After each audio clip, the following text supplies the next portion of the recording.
Kwenye nchi, how are you doing? I hope you're doing fine. I'm also fine. Now, over the weekend, as expected, there was a lot of political activities around the country, whether the Linda Ground faction of ODM going to the Western Kenya, where Sifuna's team had visited just recently, and there were a lot of announcements made, and some pronouncements caught my attention, such like they want to work with Gachagua, such like their decision for 2027 solely depends on William Samoei Ruto. I want us to look into this, do a deep analysis, and find out, does this increase the strength of ODM, or it just continues to diminish after the death of the late Raila Odinga? Let's listen to how the activities went on. ODM has signaled that its 2027 political strategy will ultimately depend on President William Ruto's own calculations as the party weighs whether to field a presidential candidate or negotiate for the deputy president's position. Its leaders have drawn a firm political red line, ruling out any alliance with DCP leader Rigathi Gachagua over what they describe as divisive politics. The same concerns were echoed by KOTU Secretary General Francis Atwoli, who wants authorities to crack down on leaders fueling incitement. NTV's Julius Juma reports from Western Kenya. 4 months after the Edwin Sifuna-led Linda Mwananchi faction pitched camp in Busia, the county once again became the stage for ODM's internal political messaging. This time, leaders allied to the Oburu-Wanga camp used a youth convention not only to project party unity, but also to begin defining the party's bargaining position ahead of the 2027 general election. Sisi tunatoa mpaka rais, ndiposa tukubaliana na yeye. Kama anaenda urais, sisi tunabaki udeputy. Kama anaamua kurudi udeputy, sisi tunaenda urais. Hakuna story nyingine. We must give Oburu ample time to steer the party, because our departed party leader was not an ordinary person. Wajakoya Sengina alikuwa anasema he's a spirit.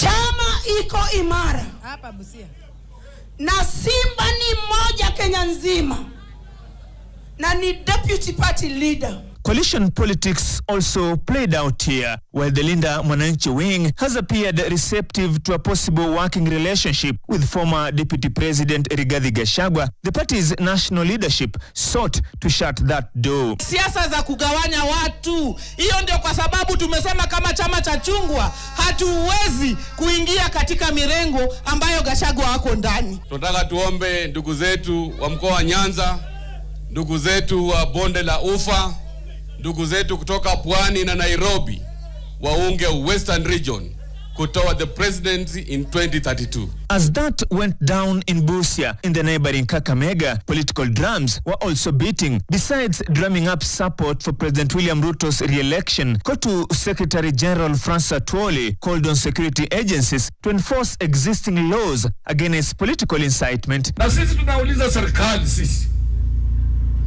Serikali ni lazima iwe macho. Any incitements, anybody inciting Kenyans against one another, there are laws in this country. Such a person must face law. Everybody must be adhered to the existing Kenyan laws. Kuna watu wengi ambao bado hawajiregister, na ndio tunasema silaha ile itakusaidia kufanya nini? Kutoa kiongozi unataka kupatia Mheshimiwa William Ruto 2 term, ni kufanya nini? Kujiandikisha kuwa mpiga kura. Kama kawaida, tutaanza na ka story. Now, imagine there are 2 football clubs preparing for a cup final.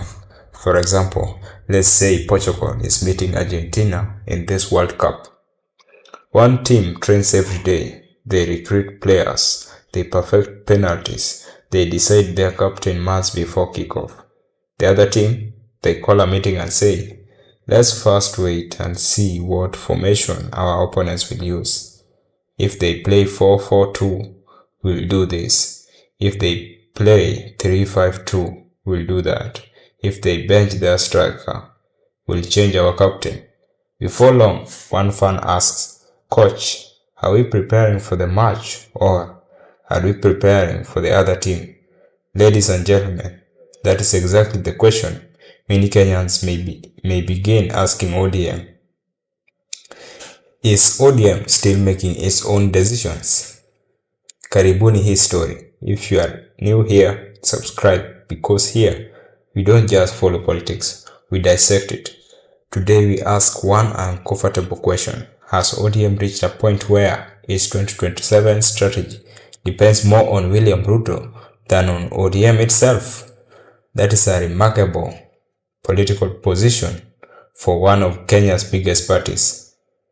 In recent weeks, senior ODM leaders have sent different messages. Simba Arati suggested the party's decision on whether to field a presidential candidate or settle for deputy president position would depend on the political circumstances around President William Ruto. Gladys Wanga has publicly ruled out working with Rigathi Gachagua. Fernandez Baraza has argued that Western Kenya should prepare for the presidency in 2032. Junet Mohamed has publicly praised Wycliffe Oparanya as a possible running mate to Ruto, while linking that possibility to a future presidential bid. Taken individually, each statement can be explained. Taken together, they paint an interesting political picture. ODM currently resembles that one friend who refuses to plan his future because he is waiting for someone else to decide. Will you marry me? If yes, good.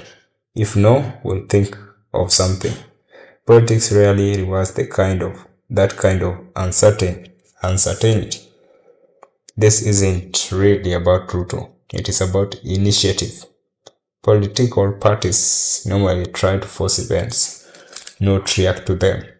The moment your strategy bends on another politician's decision, you have quietly surrendered part of your negotiating power. Because the other side knows you are waiting, and whoever waits usually negotiates from a weaker position.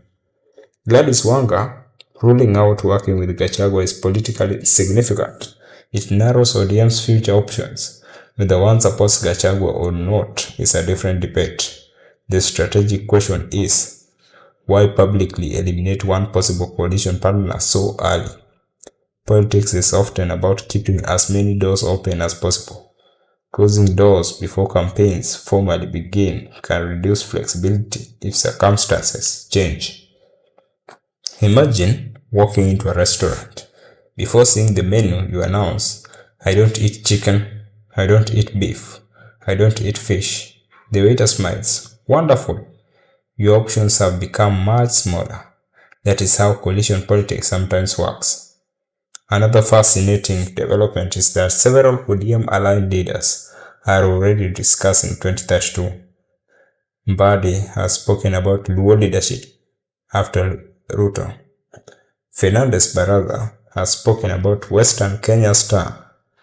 Junet has praised Oparanya as a future successor. Notice something? Many conversations are already taking place after Ruto's presumed second term. That tells you some leaders are positioning themselves early. Politics is always about tomorrow, while pretending to discuss today. Here is something many analysts overlook. ODM may no longer be fighting only for 2027. It may already be fighting internally for 2032. Because if Ruto is re-elected, the biggest political competition immediately shifts to who inherits the coalition afterward. That explains why different regions are quietly marketing different names. Luo leaders, Western leaders, Coast leaders. Everyone is placing an early reservation. Every coalition eventually faces one difficult question. Who comes next? The problem begins when 5 people start campaigning for tomorrow before today's election has even happened. Instead of one succession plan, you get multiple unofficial campaigns running simultaneously. That can create internal competition even where the coalition appears united. Ironically, all these conversations may strengthen Ruto's bargaining position. If several ODM leaders believe their future depends on remaining inside Ruto's political orbit, then Ruto gains leverage. He becomes the central figure around whom everyone positions themselves. Whether that remains the case through 2027 will depend on how Kenya's political landscape evolves, public opinion, and coalition negotiations. By ruling out Gachagua early while simultaneously discussing different succession arrangements linked to Ruto, ODM risks creating the perception that it is more invested in negotiating space within government than presenting an independent electoral alternative. Whether voters embrace or reject that perception remains to be seen. Politics rewards clarity.